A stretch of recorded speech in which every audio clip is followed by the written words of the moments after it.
Demain, le frère Bernard Ekoula est convoqué au camp Ouksin, à la DGR. Donc, il avait reçu une convocation. Et quand il me l'a envoyé, je l'ai partagé sur ma page. Ouais, hein. Mais cette convocation, il ne s'y était pas rendu. Et le même jour, ils lui ont renvoyé une autre convocation pour lundi, c'est-à-dire pour demain. Donc, je sais que beaucoup d'entre vous serez au travail, dans vos occupations, mais restez mobilisés. Soyez près de vos téléphones, soyez près de vos comptes Twitter, soyez près de vos comptes Instagram, parce que si ça va en vrille, il faudrait que nous puissions alerter toute la toile, tous les Gabonais, face à cet abus, parce que je n'ai aucune confiance en la DGR. Pour moi, ce sont des incompétents. Et ils ne font que confirmer qu'au Gabon, on oppresse ceux qui essayent de se débrouiller. Ce n'était pas à lui d'être convoqué par la DGR.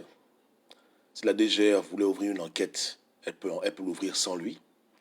Elle aurait pu au moins le consulter pour investiguer les personnes qui, à la présidence, font des doubles facturations, ont de confiance avec d'autres Gabonais, des étrangers, pour pourrir la vie des entrepreneurs. Mais, à ma grande surprise, bon, du moins, je dis ça de manière ironique, parce qu'à plus rien ne m'étonne, hein, c'est celui qui est la victime qu'on convoque à la DGR. Et là-bas, la DGR, il y a beaucoup de gens mal éduqués, sauvages, irréfléchis, inconscients, qui sont juste des babous du système et qui n'ont aucun sens de la déontologie. Donc ce n'est pas étonnant qu'on le convoque et ce ne serait pas surprenant qu'on l'arrête. Mais pour toutes les bourdes du régime, malheureusement de ceux qui le font dans le régime, il faut les exposer. Ce sont des éléments convaincants pour quiconque pense que le Gabon doit rester pareil. Parce que même si c'est le statu quo, de manière politique, il y a des habitudes qui doivent cesser. Vous comprenez? Ça ne me dérange pas. Un Ali Bongo au pouvoir pendant encore 10 ans, je n'ai rien à foutre. Mais au-delà de ça, au Gabon, les Gabonais doivent vivre. Ils doivent pouvoir développer leur économie, entreprendre et ne pas être perturbés par des gens jaloux, par des gens malsains qui ne savent faire qu'une seule chose, voler. Voler et fatiguer. Donc, demain, je ne serais pas surpris qu'on l'arrête, qu'on le détienne. Hein, un peu comme une femme qui s'est fait violer et c'est elle qu'on met en prison. C'est le Gabon.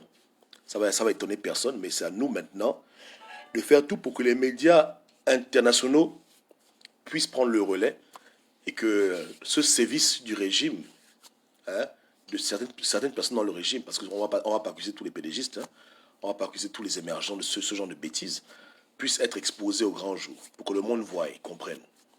Comme ça, demain, quand ce qui va arriver au Gabon, personne ne dira que c'est un peuple qui en fait trop. N'est-ce pas, non? Parce que je le répète encore, de tels comportements, on n'a jamais vu ça en Afrique. Même dans les régimes les plus dictatoriaux, les plus répressifs, on n'a jamais assisté à de telles idioties. On te vole, tu vas en prison. Preuve à l'appui. On a vu ça où? Hein? On a vu ça où? Donc, puisque le Gabonais veut se faire connaître dans la bêtise, on doit l'aider. N'est-ce pas? On doit l'aider. On doit aider ces Gabonais-là qui sont irréfléchis, qui font du mal matin, midi et soir, à pouvoir être célèbres. Donc, dès que j'aurai l'information, dès qu'on me dit que voilà, Bernard a été mis en garde à vue, il est détenu là-bas, je vous balance la doc et à vous de la balancer à tout le monde, y compris vos amis dans vos pages Facebook qui ne parlent même pas français. Il faudra traduire, envoyer, appeler tous les médias qu'on connaît. Moi, j'appellerai ici les médias américains. Appeler les médias français, belges, russes, togolais, béninois, camerounais, équato-guinéens, indiens, mauritaniens, singapouriens, japonais, chinois, partout, disséminer la doc. Parce qu'il est quand même connu. Il a fait des grands documentaires pour des grandes chaînes comme National Geographic, dont son travail est reconnu. Il fait partie de la communauté des producteurs. Il n'est pas n'importe qui. C'est pas le... Désolé pour le terme péjoratif, hein. Ce n'est pas le petit Nigérien du quartier qui fait les vidéos à 2 euros, tu vois. Ça, c'est quelqu'un qui a fait des reportages pour des grandes compagnies dans le monde et il fait un travail de haute qualité, donc c'est pas un producteur lambda. Et les producteurs sont très solidaires. Donc il faut les alerter. Voilà, que le monde entier voie. Voie. Parce qu'il y aura toujours des conséquences, mais il ne faut pas que les gens viennent se plaindre demain des conséquences.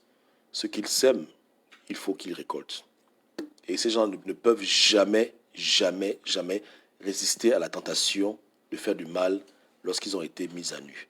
Au lieu qu'ils fassent le chèque qu'on leur réclame depuis pratiquement 2 semaines, et puis l'histoire s'arrête là, ils ne font que repousser les barrières de l'idiotie et de la bêtise. Donc, pour moi, il y a plus de chances qu'on l'arrête qu'on ne l'arrête pas. Mais c'est un homme, il est prêt à toute éventualité, et nous sommes prêts à faire le partage et à dire à tout le monde ce qui se passe.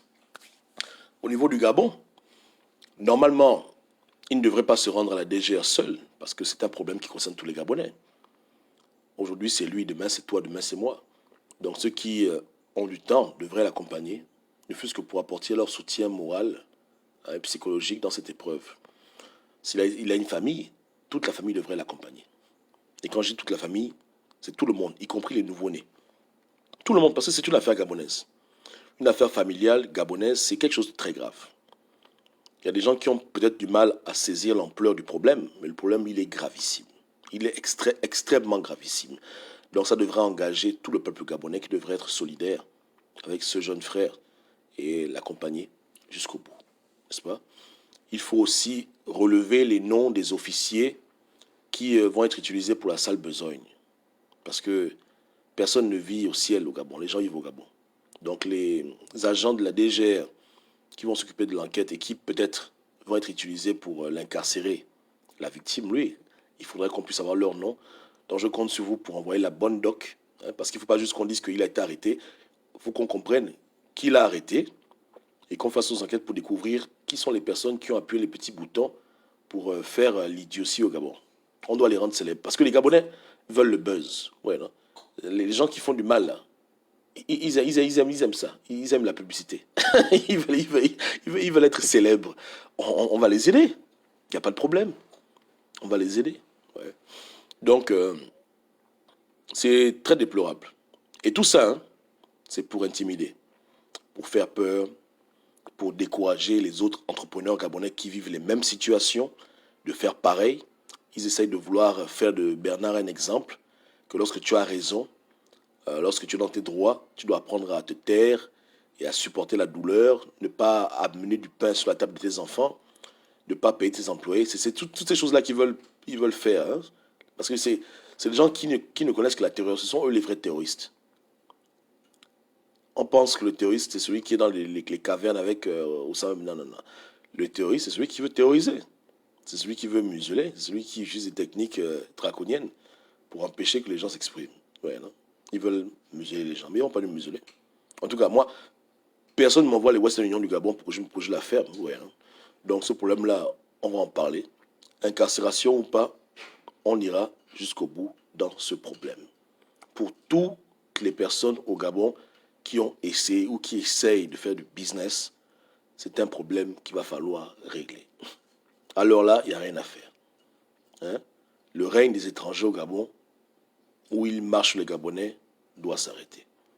Cet état de corruption, ou même des simples facturations de 30 millions ne peuvent pas être payées au sommet de l'État, ça doit stopper. Les doubles facturations, les malversations financières qui impactent la vie des Gabonais négativement, lorsqu'on touche à leur argent, on touche à leur gain, toutes ces choses, on en a marre. Les Gabonais n'en peuvent plus. Les Gabonais n'en peuvent plus d'un régime qui se pérennise, mais qui refuse de changer ses sales habitudes. Parce que les royaumes, il y a beaucoup de royaumes, mais pourquoi les gens ne se plaignent pas dans les pays où il y a des royaumes? Où les gens, le minimum, où les entrepreneurs peuvent faire leurs affaires. Si tu vas dans un coin comme l'Arabie Saoudite, c'est une famille royale qui règne, mais je ne parle pas arabe, hein, mais je n'ai jamais entendu qu'un entrepreneur saoudien a été saboté et que l'État saoudien n'a pas payé. Au contraire, c'est des États monarchiques, mais qui encouragent les entrepreneurs. Ça les fait plaisir de voir des gens venir chez eux investir et ils encouragent l'excellence. Hein. Voilà, il y a beaucoup d'entrepreneurs. Hein. Tous ne sont pas assis à la maison en train de recevoir des gros chèques parce que le pétrole.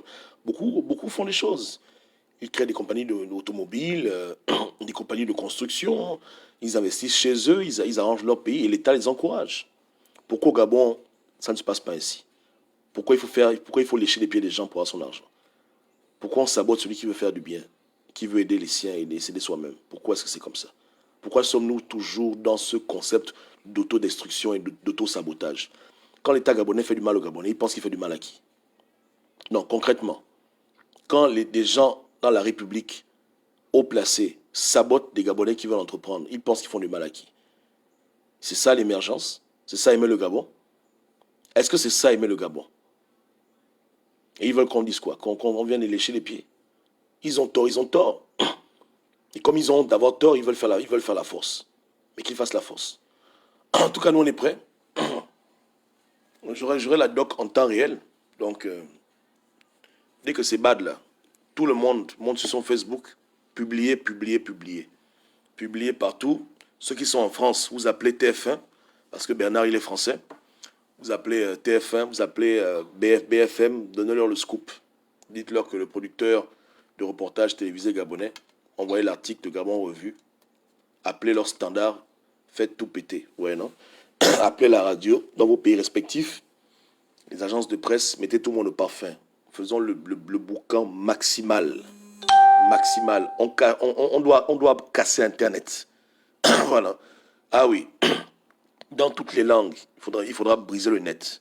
Sur WhatsApp, sur Viber, sur Telegram. Partagez. À tout le monde. Qu'un Gabonais s'est fait arrêter au Gabon parce qu'il a voulu faire avancer son pays. Et parce qu'on lui doit de l'argent. N'est-ce pas? Non, on y va.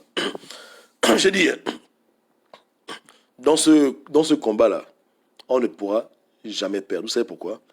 Parce qu'on se bat pour la justice. Donc, on le relâche, on gagne. On l'arrête, on gagne. Il a son argent, on gagne. On ne lui donne pas son argent, on gagne toujours. Ils ne peuvent pas s'en sortir. Peu importe ce qu'ils vont faire, ils sont dans la matrice. Ils ont déjà perdu depuis le commencement. Ils le remboursent, on gagne. Parce qu'un Gabonais aura travaillé, il aura eu son argent. On est content. Ils ne le remboursent pas, ils s'enterrent eux-mêmes. On va faire du bruit dessus. Ils l'incarcèrent, on fait un bruit maximal sur eux. Ils ne l'incarcèrent pas, ils vont paraître ridicules. Ils sont eux-mêmes dans leur propre méandre, dans leur propre turpitude, ils ne peuvent pas s'en sortir. C'est ça le game. Le game n'est pas sale, le game les a dépassés. Et c'est ce que j'ai toujours dit à ce régime, qui font des choses sans réfléchir, sans voir la portée de leur action. Et c'est ça le problème, parce qu'ils ne veulent pas faire de bien. Pas tous, mais beaucoup sont comme ça. Beaucoup sont portés, axés sur le mal. Et le mal rend bête. Le mal rend les gens idiots. Quand tu fais trop le mal, tu ne peux plus bien réfléchir. Au lieu que tu calmes un problème, tu veux jouer au Dieu, tu l'aggraves. Tu ne vois pas devant. C'est comme ça. Donc c'est eux-mêmes. C'est pour vous montrer que quand c'est comme ça, on démissionne. Quand tu arrives à un stade dans ta vie où tout ce que tu fais ne crée que des problèmes, il faut seulement te retirer. Mais comment dire à quelqu'un qui a la présidence, qui est conseiller, qui est directrice, que écoute, laisse tomber les millions, va te reposer, laisse tomber. Ils ne peuvent pas. À cause de l'argent, à cause de la réputation, à cause de la gloire des hommes, ils veulent rester là. Pourtant, ils ne peuvent pas gérer les choses. Ils n'ont aucune sagesse, ces gens. Ils sont trop bêtes. Et ce n'est pas une insulte, ils sont idiots. Ça ne va pas dans leur tête. Ça ne va pas. Ça ne va vraiment pas. Celui qui a décidé, en tout cas, celui qui a eu l'idée, parce qu'il y a toujours un génie parmi eux, celui qui a eu l'idée d'envoyer une convocation à M. Rekula, il doit aller faire un test de QI. Ça ne va pas pour lui. En 2020, tu te comportes comme ça, c'est que vraiment tu as un problème. Tu te trompes d'époque. Tu penses qu'à l'époque coloniale, où il n'y a pas Internet, où il y a pas, ce qu'on fait au Gabon reste au Gabon. Et c'est quoi? Ou bien c'est seulement l'audace ou l'arrogance. Mais même l'arrogance, il faut être arrogant dans l'intelligence. Ça, c'est l'arrogance dans la bêtise. N'est-ce pas, non? Donc, je ne vais pas trop durer, parce que je sais que c'est dimanche, on doit parler des sujets de Dieu. Restez mobilisés. Regardez vos téléphones. Dès que j'ai l'information, surtout si elle est mauvaise, pour Bernard, si on l'attrape, je compte sur vous pour faire un boucan maximal. Faites l'ancham. Faites l'ancham, faites le relais. Et pas seulement sur les réseaux sociaux, je le répète encore, utilisez chacun d'entre vous vos différents canaux d'adresse, appelez, envoyez des emails partout, dans toutes les agences de presse, toutes les radios, toutes les télévisions. Il y aura des gens qui vont prendre la doc et qui vont la relayer. C'est important, il faut exposer ce régime. Du moins, il faut exposer les mauvaises choses qui se passent au Gabon et qui sont faites par les proches d'Ali Bongo depuis la présidence du Gabon. Il faut les exposer.